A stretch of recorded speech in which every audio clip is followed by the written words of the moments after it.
All right, I just saw All You Need Is Kill, and it was actually pretty good. I never read the light novel, so I didn't really know what to expect. But I will say this right off the bat: the animation was very unique to itself, and the coloring was super vivid. And honestly, for that alone, I think a lot of people that could be a huge selling point because it just has such unique art style in crazy colors. I don't know.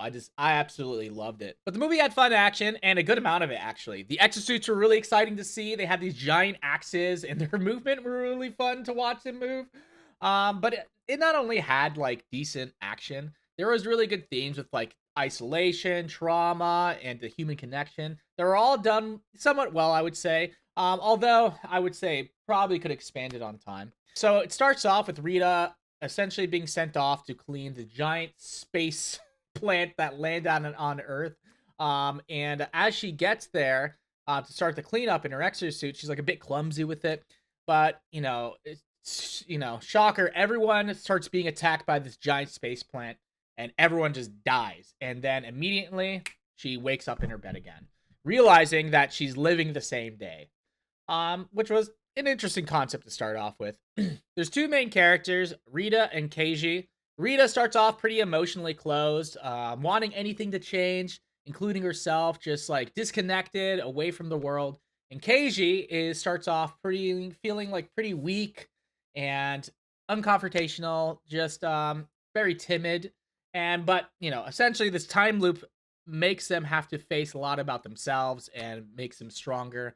The time loop themselves, every time they would revive, they would become stronger and more fearsome.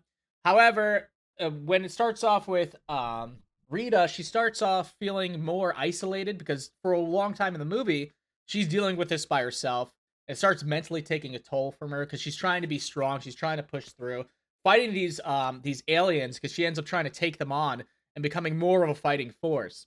I like how they dealt with the themes of isolation and trauma. There's this scene where Rita is drowning, which has to do with her character point. And in it, she's like feeling, she's going down the ocean and getting darker. And she's feeling overwhelmed, isolated. She's suffocating, submerged. Everything is like closing in on her. But there's like a light that's close enough to where she can see it, but too far where she can't touch it. And I think it does explain a lot about her character, always trying to like reach for the light, but just slightly too far. I don't know. I really liked it. I haven't seen that done before. I'm sure it's been done in cinema quite a lot, but for me, it was really cool to see. Taichi ends up coming in later in the story. He acts like an anchor to our character Rita, and he definitely rounds her out because they're pretty opposite in a lot of ways, to be honest. Rita comes off as more like dominant, trying to like be assertive and just go out there, take on the world on her own. And Kaiji helps her feel like more involved with the world around her and people, not try to shut everything out, which is part of her character because she's been isolated this whole time and feels very alone.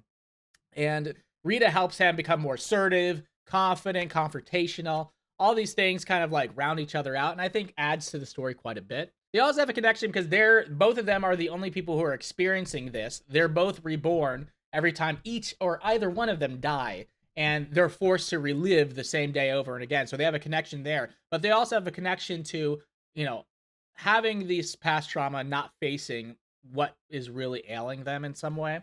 And honestly, again, I enjoyed that part. The time loop monsters that they've had to keep fighting together, honestly, I would say kept a decent threat. And they escalated it somewhere where they became a little bit more capable, or they would end up being higher in number. So even as our characters got a bit stronger, they would still be overwhelmed. So I feel like they made a decent threat. Although at the end, they try to raise the stakes. For the most part, I think they did okay with like the villains trying to keep up with our heroes as they became more capable. I will say though, the villains really lacked personality.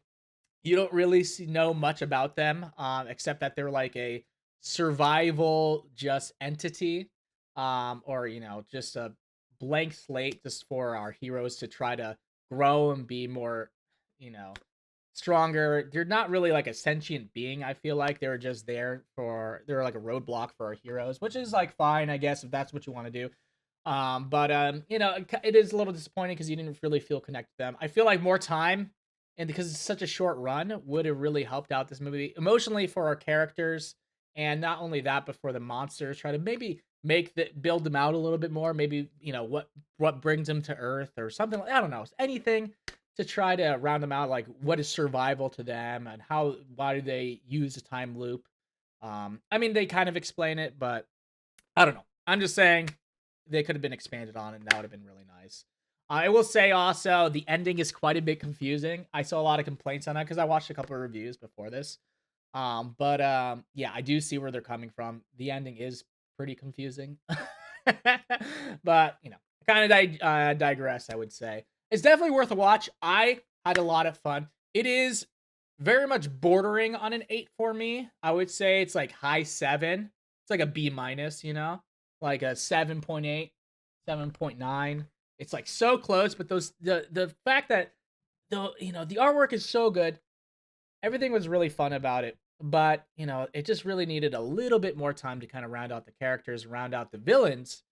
I feel like it's nice to have like a faceless villain, but I don't know, just a little bit more. And the ending was just so, I don't know. It is confusing. It was a bit weird, and it kind of makes it feel like almost like they wanted to make a happy ending. I don't want to spoil it, but I will say I still very much enjoyed it. And the ending is sweet, and it does feel earned because they're both like escaping this eternal cycle.